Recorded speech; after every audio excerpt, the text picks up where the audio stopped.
সাফল্যের বিশেষ দিকটি হলো যারা কঠোর পরিশ্রম করে তাদের পক্ষে। যে কেউ নিজের মধ্যে অর্পণ করেছে, বিশ্ব গুগলে তাদের সন্ধান করেছে।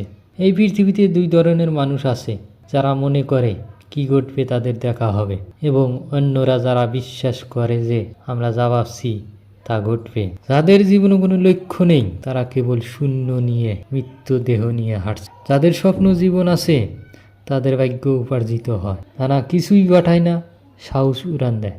জীবনে হয় কখনো কিছু শুরু করবেন না, অথবা আপনি যদি শুরু করে থাকেন তাহলে শ্বাস নেওয়ার আগে শেষ করুন।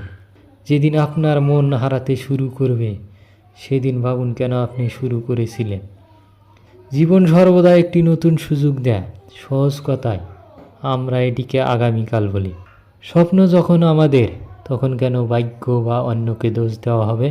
আমাদেরও কঠোর পরিশ্রম করতে হবে। এই পথগুলো অনুসরণ করুন, সাহস রাখুন। কখনো শুনেছেন যে অন্ধকার এমনকি সকালেও হতে দেয়নি? জীবন এত দ্রুত এগিয়ে যান যে অন্যর সূত্র আপনার কাছে ভেঙে যায়। আপনি যদি সঠিক হন, তাহলে কিছু প্রমাণ করার চেষ্টা করবেন না, শুধু সঠিক থাকুন। সময় সাক্ষী দেবে।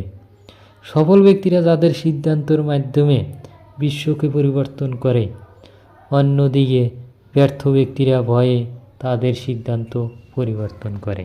আপনি যখনই জীবনের খারাপ দিনগুলোকে মুখোমুখি হন, তখনই যথেষ্ট সাহস রাখুন যাতে দিনটি খারাপ হন, জীবন নয়। জীবনের দৌড় অদ্ভুত জয়, এবং কেউ কেউ আপনাকে পিছনে হেরে যায় এবং তারা আপনাকে আবার পিছনে ফেলে যায়। আগামীকালকে সহজ করতে আজ আপনাকে কঠোর পরিশ্রম করতে হবে। মাঠে পরাজিত ব্যক্তি আবার জিততে পারে, কিন্তু মনে পরাজিত ব্যক্তি কখনোই জিততে পারে না।